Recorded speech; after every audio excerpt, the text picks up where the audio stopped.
Bonsoir. Et puis, étant donné que nous sommes en 2025, nous sommes au 1700e anniversaire du concile de Nicée, 325, il me semble, on verra ça. Et puis, à l'occasion du jubilé de l'Espérance, on a donc concocté un petit programme de 5 soirées, au cours desquelles on aura 2 soirées sur le concile de Nicée, une d'un point de vue historique avec le père Antoine Monnier, et une autre d'un point de vue un peu plus catéchétique ou théologique avec le père Veillon dans 2 semaines. La semaine prochaine, je vous parlerai un petit peu de Péguy, Charles Péguy, qui est le poète de l'Espérance, comme vous savez. Et puis, on parlera un petit peu des indulgences avec l'abbé Renoul dans 3 semaines, 3-4 semaines.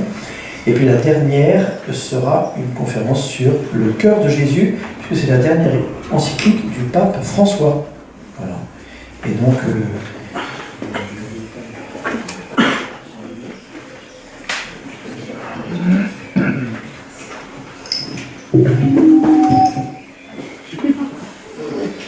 Bien, bonsoir à tous, merci infiniment de votre accueil. Voilà, je suis toujours heureux de revenir au pays.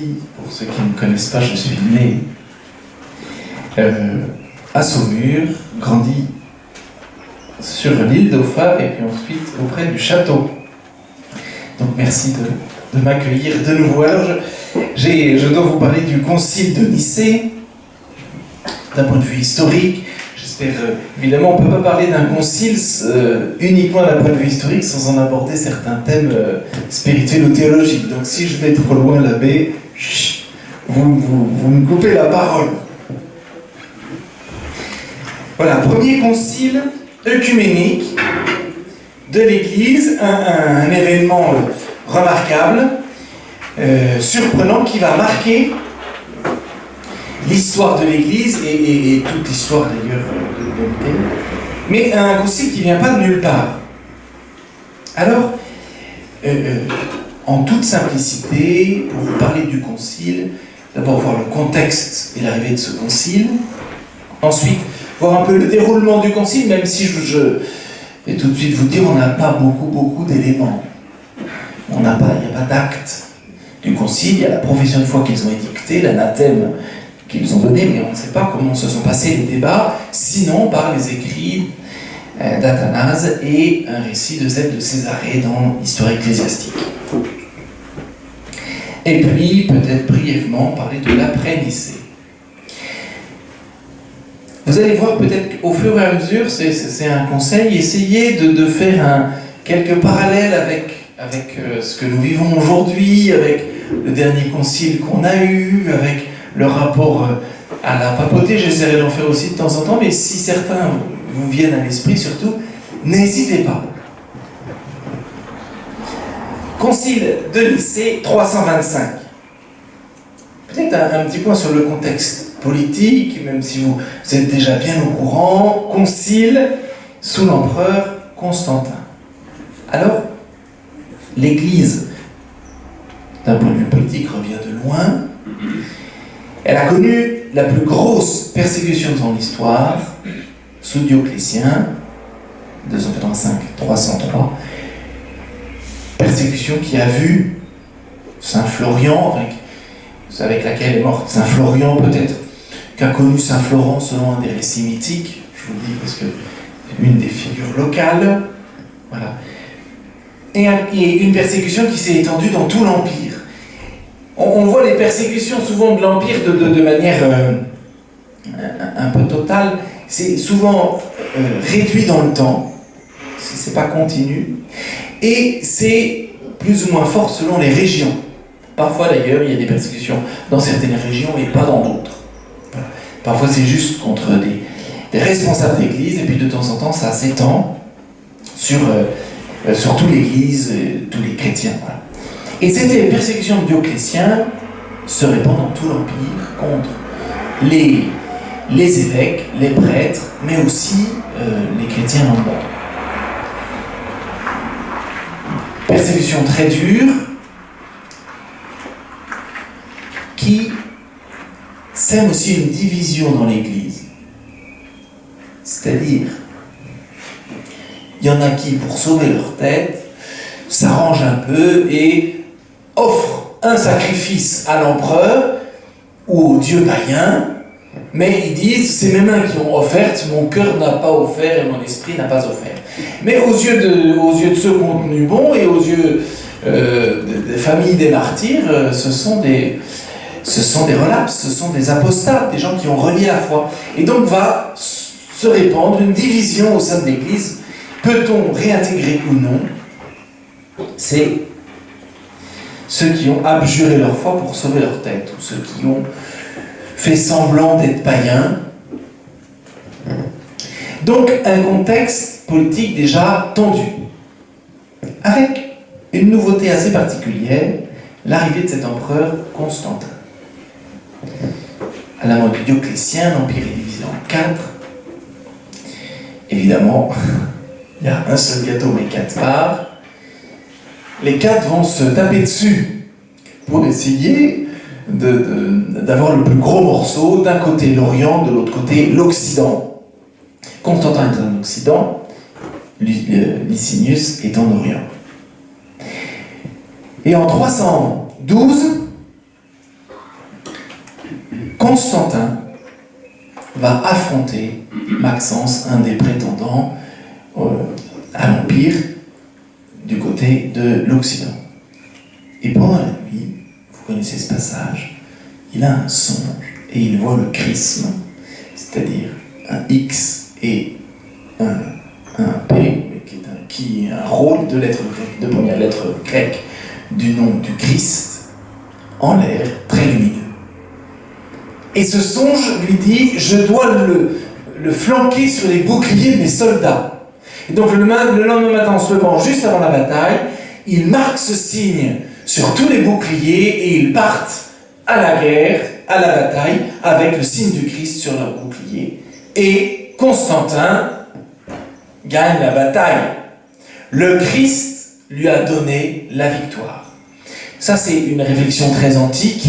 Quand on gagne une bataille, c'est parce que Dieu nous a fait gagner la bataille. Et le Dieu qu'on a invoqué nous a fait gagner la bataille. Et quelques temps après, même schéma, avec un certain Clovis qui perd une bataille à Tolbiac et qui se tourne vers le ciel en disant « Le Dieu de Clotilde, si tu existes, donne-moi la victoire. » Il a la victoire et il abandonne ces dieux qui lui ont donné la défaite pour accueillir le Dieu qui lui a donné la victoire.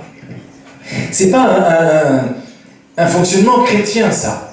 Ça, c'est très païen. Quand il y a une bataille entre deux pays, c'est deux dieux qui s'affrontent. Et le Dieu qui perd est prié de se subordonner au Dieu qui a gagné.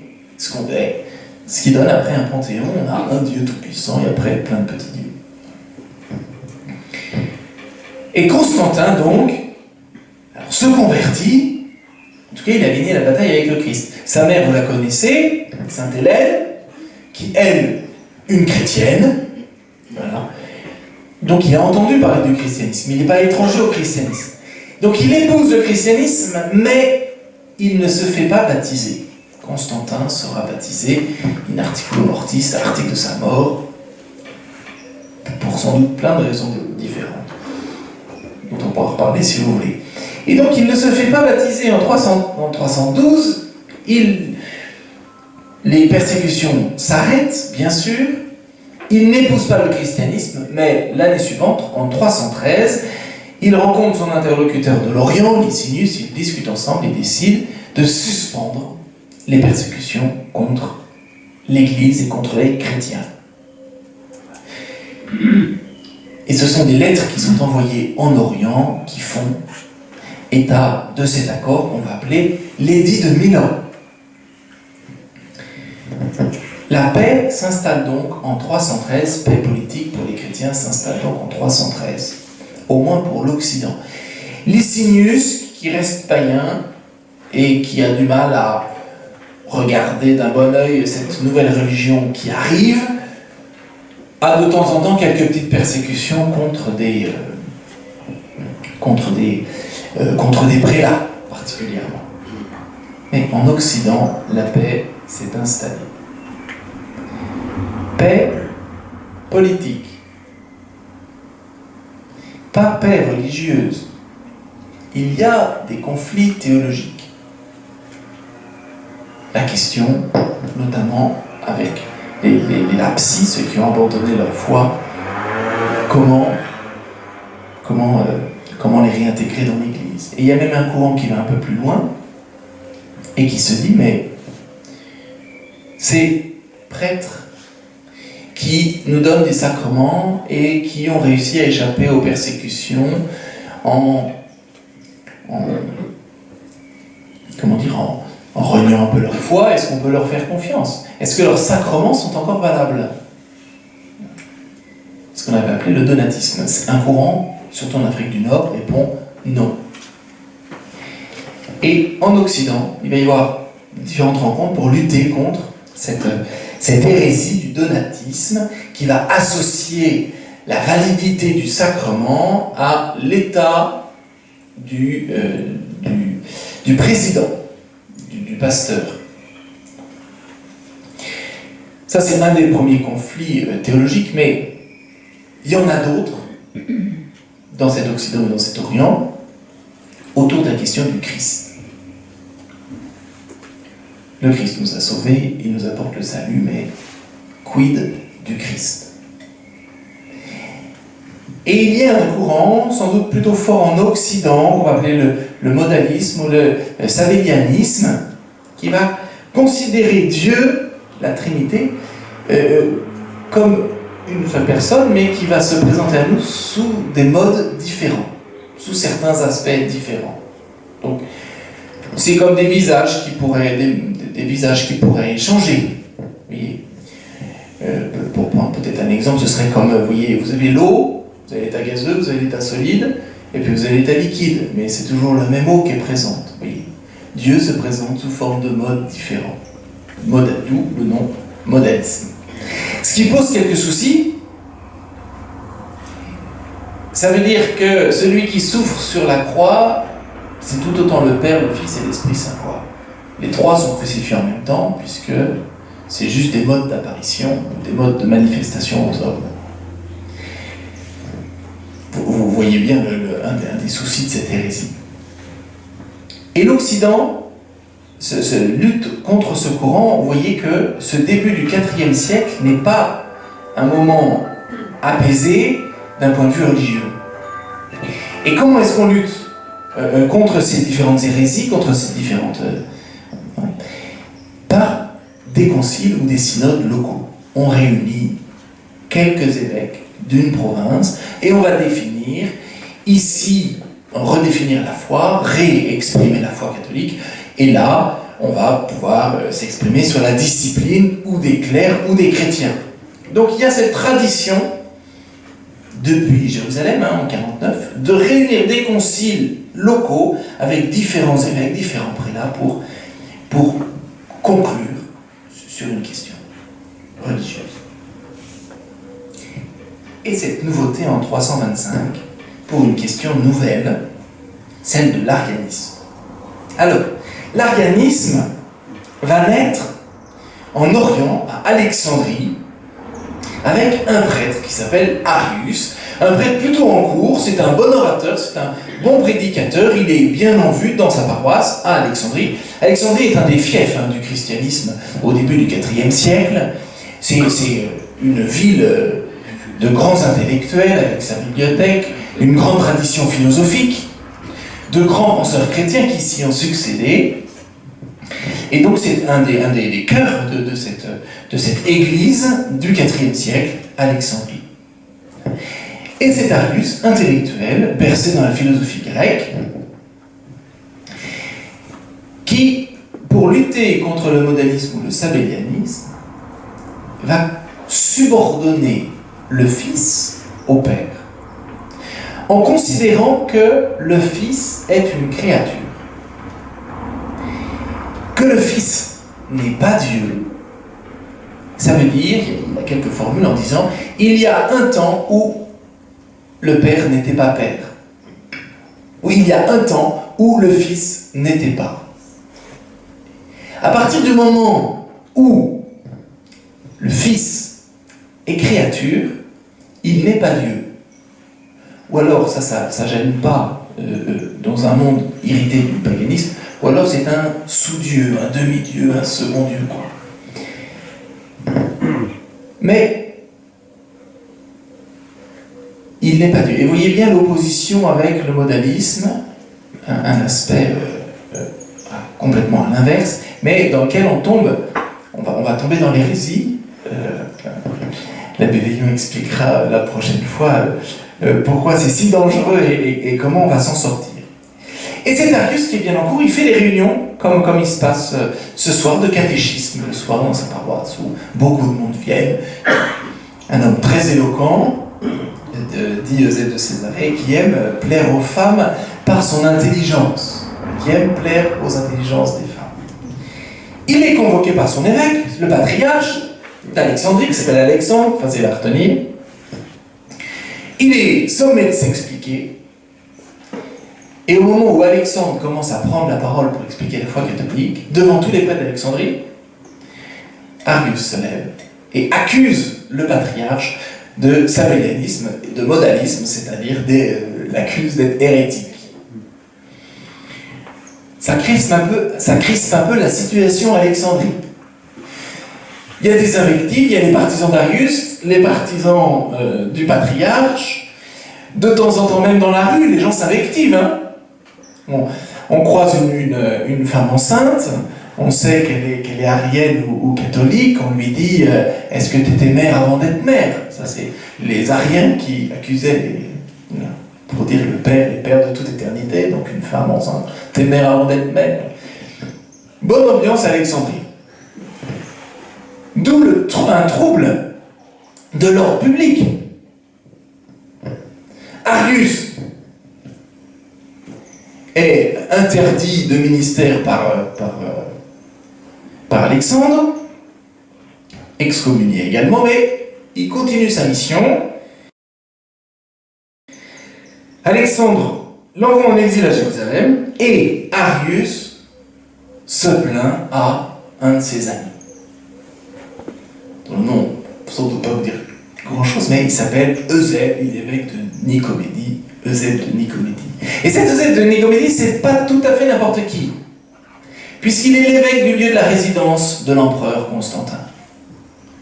C'est un prélat bien en cours, bien introduit auprès de l'empereur, et qui a l'oreille de l'empereur. Et vous voyez, avec ce soutien, Eusèbe est plutôt acquis aux causes ariennes. Et avec ce soutien d'un des proches de l'empereur, l'hérésie d'Arius va se répandre dans tout l'Orient et va créer du désordre dans tout l'Empire romain.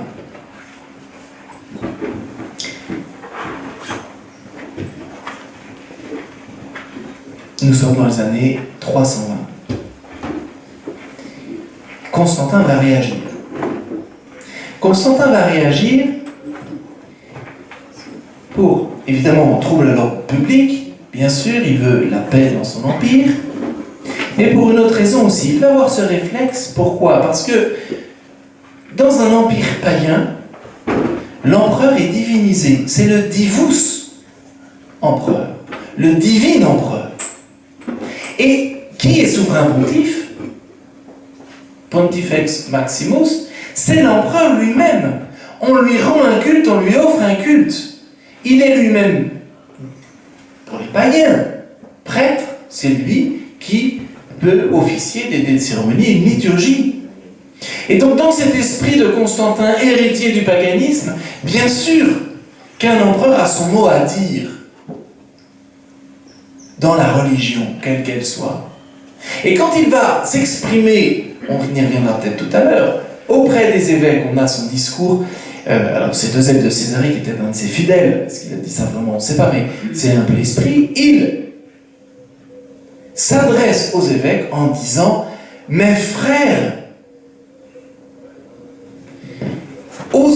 mes frères, comment il dit, au service du Seigneur. Il s'inclut dans ce service avec une distinction. évêques de l'extérieur pour lui, des choses temporelles, et les évêques, eux, des choses spirituelles de l'intérieur. Et donc c'est l'empereur qui prend les choses en main, qui demande d'abord à Alexandre et Arius de s'accorder, et devant l'échec des accords, réunit le concile en 325. C'est une manière aussi d'asseoir son pouvoir. Il s'est passé quelque chose d'assez singulier en septembre 324. Il a battu Licinius et il devient le seul maître de l'Empire. Et c'est un de ses premiers grands actes,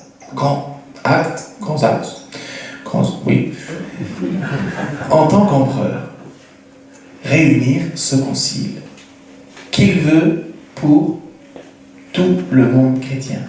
Sont convoqués les évêques d'Orient, c'est plutôt eux qui sont concernés par l'affaire, également les évêques d'Occident. 4 viendront, et 2 légats du pape. Et il convoque aussi les évêques qui ne sont pas dans l'Empire. Des convocations sont envoyées au site, c'est Ukraine, Russie et Caucase, vous voyez. Et puis aux Parthes, vous voyez, c'est les Perses, quoi, de l'autre côté. 2 évêques. Alors, je crois que les sites ne viennent pas, mais il y a 2 évêques Parthes qui viennent. Alors, cette question, évidemment pour nous, catholiques romains latins, c'est pas le pape qui a convoqué le concile. Et non, c'est pas le pape qui a convoqué le concile. Et le pape ne s'y rend pas. Il envoie 2 légats. Il dit c'est l'âge. Il a 40 ans, un peu plus. Mais il est peut-être fatigué, mais on va voir qu'ensuite, ce n'est pas le pape qui préside les conciles. Et le concile Vatican II, c'est pas lui. Il l'ouvre, il le convoque, mais il ne le préside pas. Et cette ingérence, on peut se dire, nous aujourd'hui, mais quelle ingérence de l'empereur! Petite anecdote pour mettre en parallèle. En 1903, alors c'est un conclave, c'est pas un concile, mais ça nous aide à bien comprendre. En 1903, au moment de l'élection de Sato P10, les cardinaux sont réunis, ils votent, et les votes sont en faveur de Rampolla, je crois qu'il était secrétaire d'État de Léon XIII. Et là, l'archevêque de Vienne se lève et il dit droit d'exclusive de l'empereur. Et dans ces cas-là, l'exclusive, c'était un veto que l'empereur avait pour refuser qu'un candidat soit élu pape. Et Rampolla ne sera pas élu pape. Les cardinaux vont changer leur vote et élire ensuite Saint Pie X. Sarto. C'est-à-dire que vous voyez jusqu'au début du XXe siècle, les pouvoirs politiques et le pouvoir impérial d'Habsbourg, il est hérité de Rome. Le pouvoir impérial continue de s'immiscer dans les affaires de l'Église.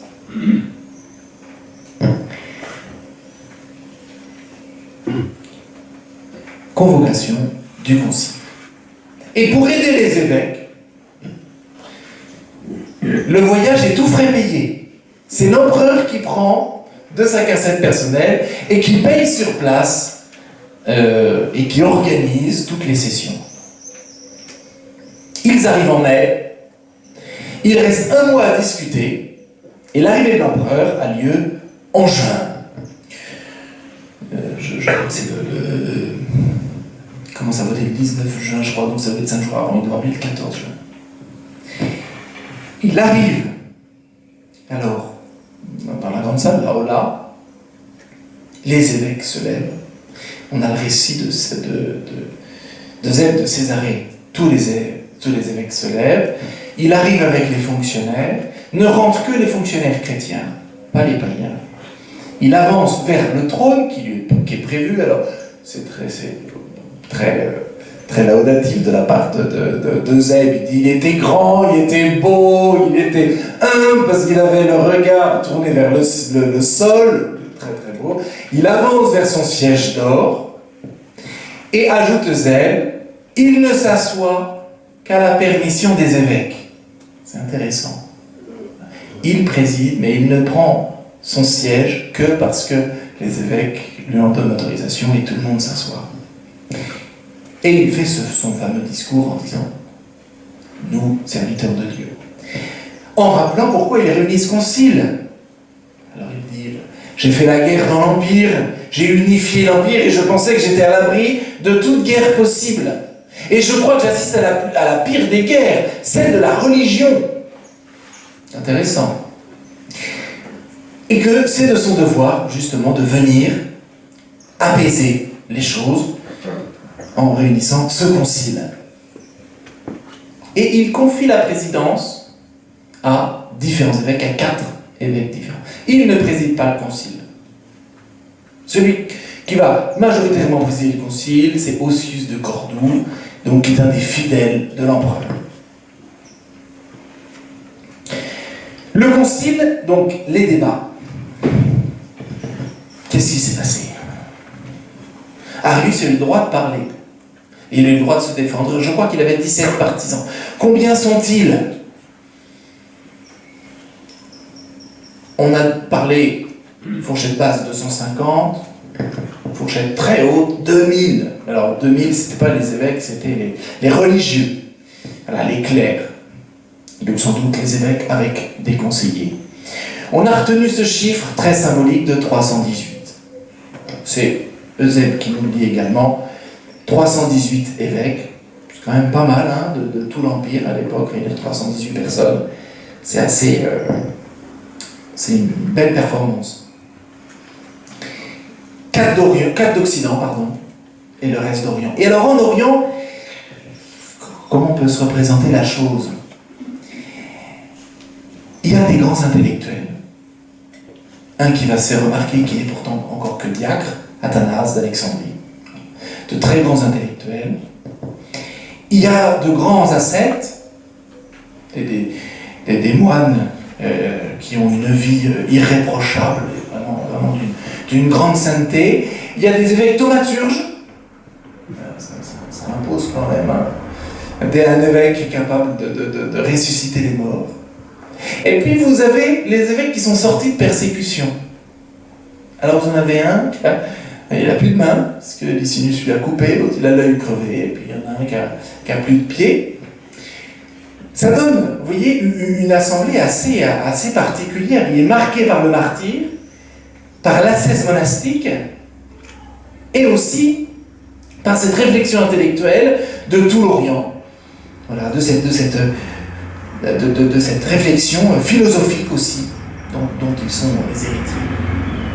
Et 4 évêques occidentaux, plus les 2 prélats, 2 prêtres, envoyés par Sylvestre, le pape de Rome. Arius se défend, 17 évêques soutiennent Arius au début. Et contre lui particulièrement, ce fameux Athanase. Athanase, Arius, il a 60 ans. Athanase, c'est un jeune. Il est archidiacre d'Alexandrie. Il s'est fait remarquer très très jeune. Il a été ordonné diacre à 20 ans. Alors on raconte qu'Alexandre l'a repéré déjà tout petit parce que tout petit, il s'amusait à imiter les prêtres et à jouer à la messe. Enfin, à jouer au sacrement. Et donc Athanase l'a repéré. Alexandre l'a repéré, il l'a fait grandir dans sa sœur. Pas court, mais vous voyez, dans ses écoles religieuses. Et c'est Athanase qui va particulièrement défendre la foi catholique et s'opposer à Arius. On va dire hein, qu'il parlait tellement bien, qu'il avait des arguments tellement percutants, que certains fers de lance ariens se sont convertis en l'entendant. Les débats vont être sans doute très francs, voilà. Et sans doute très intéressants, très intéressants. Et ils vont essayer de se mettre d'accord sur une profession de foi commune. Celle, pas tout à fait, mais celle qu'on a et que vous récitez sans doute tous les dimanches, Nicée-Constantinople, tous les dimanches. Tiré du néant, Il est d'une substance, d'une essence différente. Il a été créé. Le Fils de Dieu est muable et sujet au changement. L'Église catholique apostolique les anathématise. Alors on peut dire, c'est violent. Je pense qu'il faut le penser d'une autre manière. On dit ce qu'il ne faut pas dire. Ça veut dire qu'il nous laisse. On a encore après une énorme panel de choses que l'on peut dire. Vous voyez, l'interdit borde. Si c'était vous devez croire que, il n'y a plus le choix là, il n'y a qu'une seule formulation possible. Vous voyez. Ne regardons pas ces anathèmes comme les coups de fouet du père Fouettard, quoi. Pas du tout. C'est au contraire l'expression d'une liberté. Et ce qu'on va voir après Nicée, c'est que ça n'a sans doute pas été assez bordé, puisque il va y avoir d'autres idées. Et j'en viens tout de suite sur la conclusion. J'ai oublié une chose importante. Un des participants, pour vous, paroissiens de Saint-Pierre-Saint-Nicolas, le plus important participant de ce concile, c'est pas Athanase, c'est Nicolas de Myre. Le fameux, votre saint patron, Saint Nicolas, était au concile de Nicée. Alors, lui, Nicolas, comme profil d'évêque présent à Nicée, c'était d'une grande famille patricienne de Myre, assez riche, qui décide de prendre la voie ecclésiastique, donc un grand intellectuel, et qui s'engage pleinement dans la charité, dans le soutien de sa ville. C'est un des grands défenseurs de sa ville de Myre. Au moment où l'État s'effondre, quand il y a 4 empereurs qui se tapent dessus, évidemment, la gestion des provinces est plus compliquée, eh bien, le pouvoir qui reste de confiance qu'il y a, c'est l'évêque. Et ça va se voir tout au long du 4e, 5e et 6e siècle.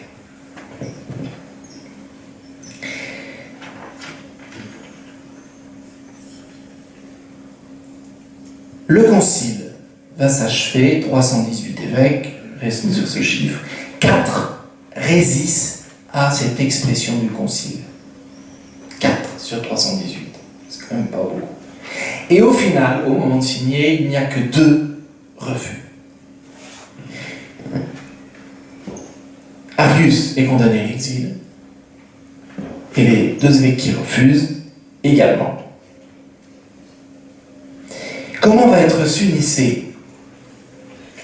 Pas si bien que ça. Pas si bien que ça. La réception de Nicée, pas top, c'est un concile qui va être très très contesté.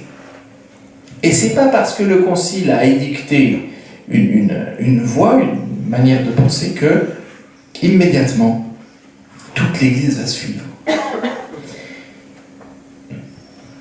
Tu verras les différents camps ou pas? Bon, alors les différents camps, c'est marrant, c'est des expressions. Je ne sais pas si on peut les mettre au Scrabble, mais il y a les anoméens. A privatif. Homé, vous voyez, homo, ousios, homo, donc de même. Anti, de même. C'est les partisans d'Arius, qui restent partisans d'Arius et qui refusent le concile. De l'autre côté, il y a les homéousiens qui sont d'accord avec la formulation pour dire homo-ousios, de même nature. Et entre les deux, il va y avoir 2 parties qui vont se dire on va essayer de faire une espèce d'unité un peu brinque-ballante en se disant on va réconcilier les deux, ça ne marche jamais, mais ils ont quand même essayé.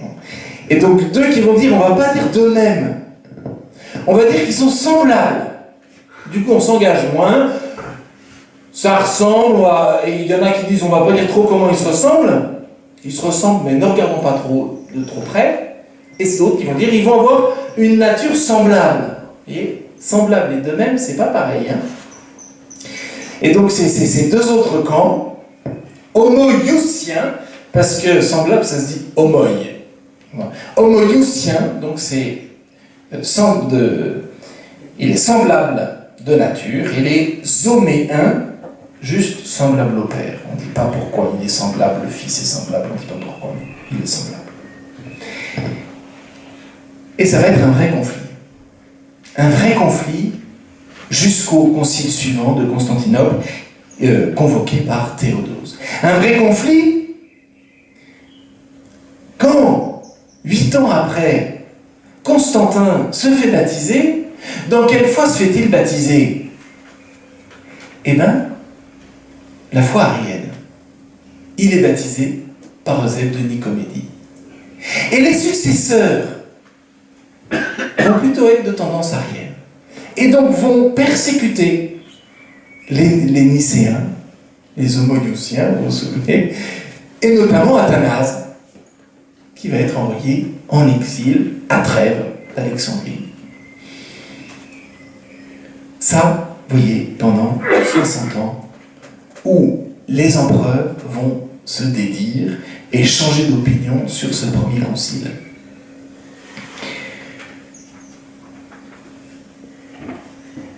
Deux grands opposants à l'arianisme vont se révéler dans les 60 années qui suivent. Athanase, son exil à Trèves va être très bénéfique pour lui, puisqu'il va écrire le Contrarius, contre les Ariens, qui va être un best-seller dans tout l'Empire, qui est remarquable. Et qui va trouver une formule, que je développerai à l'abbé Veillon dans 2 semaines, pour expliquer que le Christ est de même nature, et pour dire pourquoi c'est hyper important pour notre foi. Dieu s'est fait homme pour que l'homme soit fait Dieu. Le résumé de la foi d'Athanase. Dieu s'est fait homme pour que l'homme soit fait Dieu. Si ce n'est pas Dieu qui est crucifié au Golgotha, alors il n'y a pas d'abaissement. Et notre salut, en réalité, ne dépend que d'un homme. Et nous ne sommes pas élevés jusqu'à Dieu. Dieu s'est fait homme pour que l'homme soit fait Dieu. Je vous laisserai commenter la prochaine fois. Et puis l'autre qui commente, évidemment, c'est Hilaire de Poitiers, très proche, qui va s'appuyer particulièrement sur la fin de l'Évangile selon saint Jean. Ce passage si difficile, mais qu'on pourrait relire sur la glorification. Père, glorifie ton Fils. Nous, toi et moi, nous sommes un. Les chapitres 15, 16 et 17.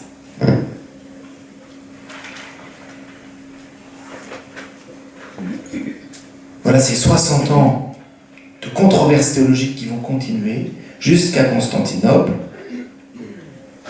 concile réuni par Théodose. Est-ce que ça sera la fin? Non. Pourquoi? Eh bien parce qu'au 5e siècle arrivent dans l'Empire des peuples barbares, les Goths, qui commencent à franchir les frontières. Et qui a évangélisé les Goths? Les Ariens. C'est-à-dire qu'au moment où l'Église pensait s'être débarrassée de cette théologie arienne, au 5e siècle, eh bien, ils reviennent par les frontières, notamment avec les Vandales ou les Ostrogoths. Et ça va être un second déploiement contre les Ariens, où l'Église de nouveau va lutter contre le retour de cette hérésie, pour de nouveau affirmer la divinité du Christ. Merci de votre attention, j'espère que c'était pas trop fouillis. Voilà, c'est une histoire qui nous pousse jusqu'à Clovis. À l'époque de Clovis, quand Clovis se convertit au catholicisme, tout le reste de la Gaule est arienne. Et si Clovis avait voulu faire un acte politique, il ne se serait pas converti au catholicisme, il se serait converti à l'arianisme. C'est un choix, une seconde conversion, celle de Constantin, qui va faire basculer la foi de l'Empire vers cette divinité du Christ. Merci beaucoup.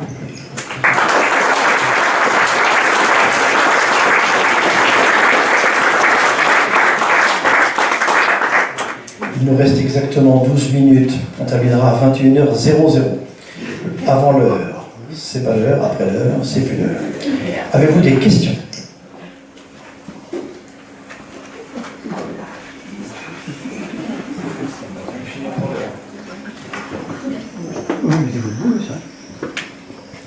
Est-ce que la division entre Orient et Occident s'est maintenue dans ce contexte-là? Est-ce que ça reste quelque chose de prégnant dans tout le monde chrétien? Ou est-ce que c'est l'arianisme qui caractérise cette période?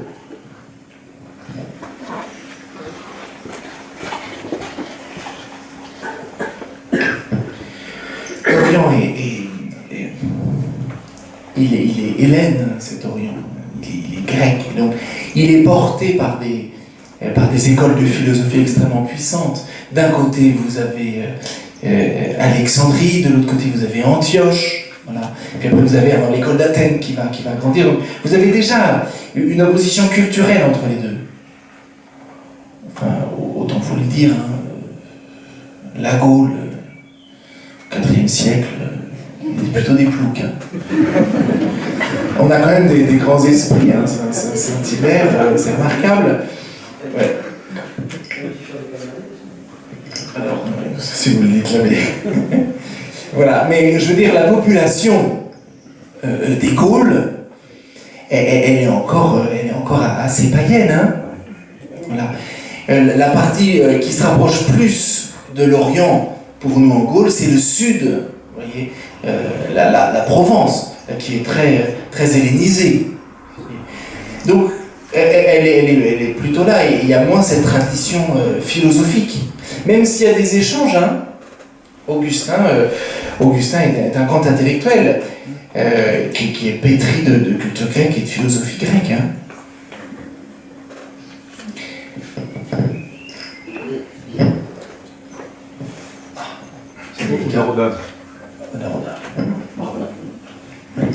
Vous avez dit que le concile, on ne sait pas exactement qui a proposé la version finale, si c'était Eusèbe ou un autre. Pourquoi est-ce que c'est pas plutôt... Enfin, j'imagine que c'est plutôt le fruit sur plusieurs mois, enfin, j'en sais rien, pourquoi ce serait une personne qui l'aurait écrit et pas plutôt des dissertations, etc., des réflexions, et que finalement, plutôt qu'une personne qui est proposée.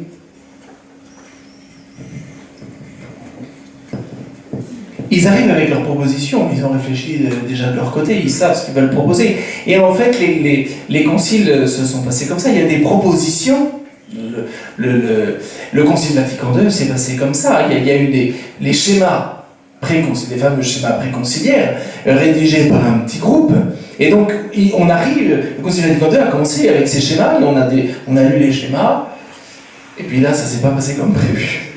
C'est une autre histoire que vous racontera Monseigneur de Foix. Mais c'est pas des discussions, on n'arrive pas avec le sujet en disant tiens, de quoi on cause aujourd'hui. Ils arrivent avec ces professions de foi qui sont déjà une habitude, écrire des credos, des professions de foi, c'est-à-dire une formule assez ramassée et assez prégnante de la manière dont on peut parler du Christ et de Dieu. Ça c'est déjà une habitude dans les premiers temps de l'Église. Voilà. Et donc c'est une proposition qu'ils font, qui est évidemment annotée, décortiquée, reformulée, pour arriver à cette conclusion finale.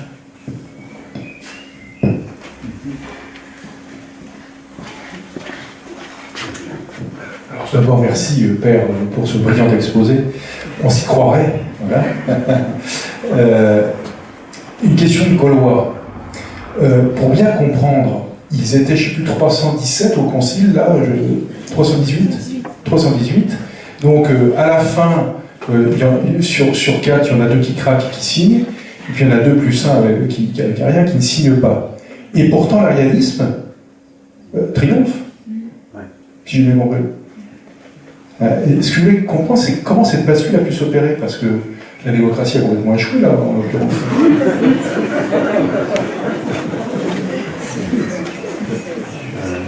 C'est là où on peut faire des parallèles avec d'autres conciles.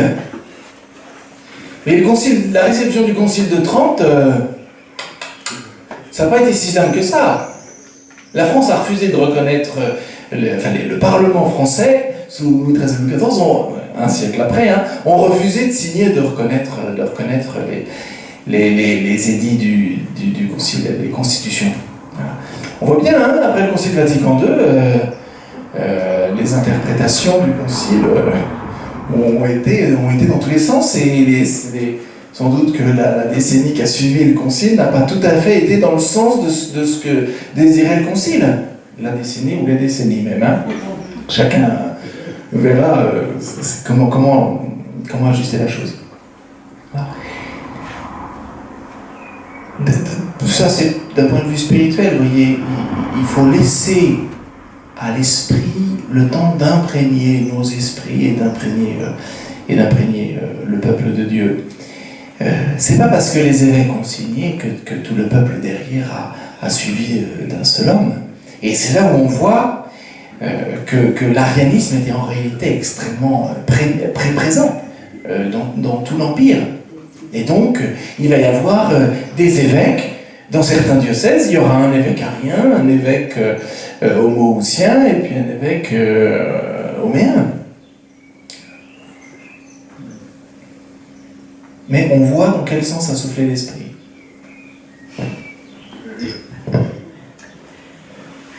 Alors, il y a des questions des chrétiens de gauche. Les chrétiens de droite, veulent-ils poser des questions? Non, je plaisante.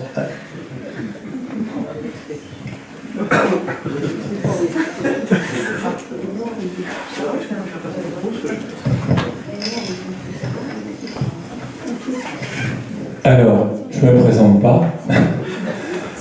Vu le contexte très controversé de ce concile, comment se fait-il que cette profession de foi soit encore pérenne aujourd'hui?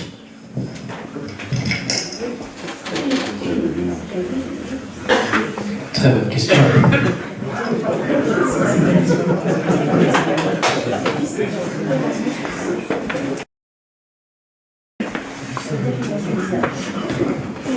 Le prêtre vous répondrait que c'est parce que c'est inspiré d'esprit. Et c'est sans doute l'Esprit Saint qui a soufflé. D'un point de vue historique, elle a été défendue cette fois. Et elle a été défendue brillamment. Les écrits d'Hilaire ou d'Athanase ont eu un retentissement dans l'Empire extraordinaire.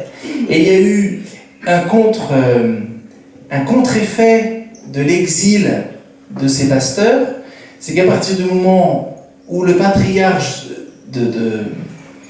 d'Alexandrie était exilé à l'autre bout de l'Empire, d'un coup on se réveille, on se dit ah, qu'est-ce qui s'est passé, qu'est-ce qu'il a dit, ah, je veux savoir ce qu'il a dit, je vais être au courant de la controverse, et on lit Athanase et on se dit ah ben en fait il a raison.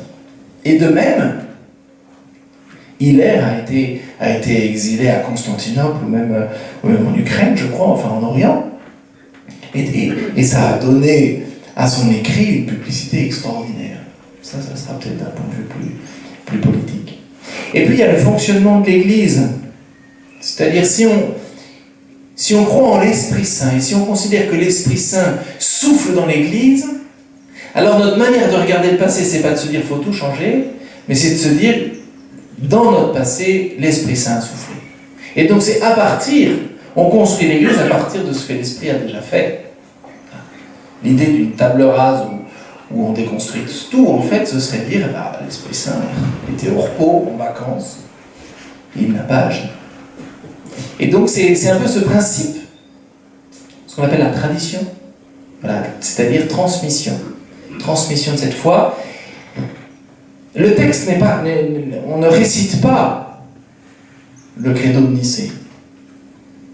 On récite le credo de Nicée-Constantinople avec même un ajout, le fameux Filioque, dernier ajout de Charlemagne. Voilà. Donc c'est un texte qui a aussi évolué et qui s'est précisé.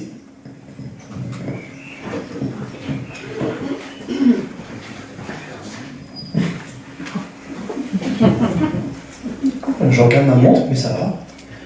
Une autre question? Dernière question. Oui? Une question d'un catholique du centre. Oui. Question d'un catholique du centre. Il n'ose pas se présenter, est-ce que pour l'un ou pour l'autre? Alors moi, je suis intéressé plus par ce qui est de mystique là-dedans. Donc, vous nous avez cité, sans le citer, le grand saint thaumaturge Nicolas de Bari. Est-ce que d'autres de ces prélats, les saints, ont pu éventuellement être connus, et est-ce qu'ils ont donné, est-ce que une canisation n'était pas auparavant aussi effective que maintenant après un jugement, mais il y avait la canisation soit après le martyre, ou bien peut-être la parole qui était dite au concile de Nicée, etc. Merci Guillaume. Merci Antoine.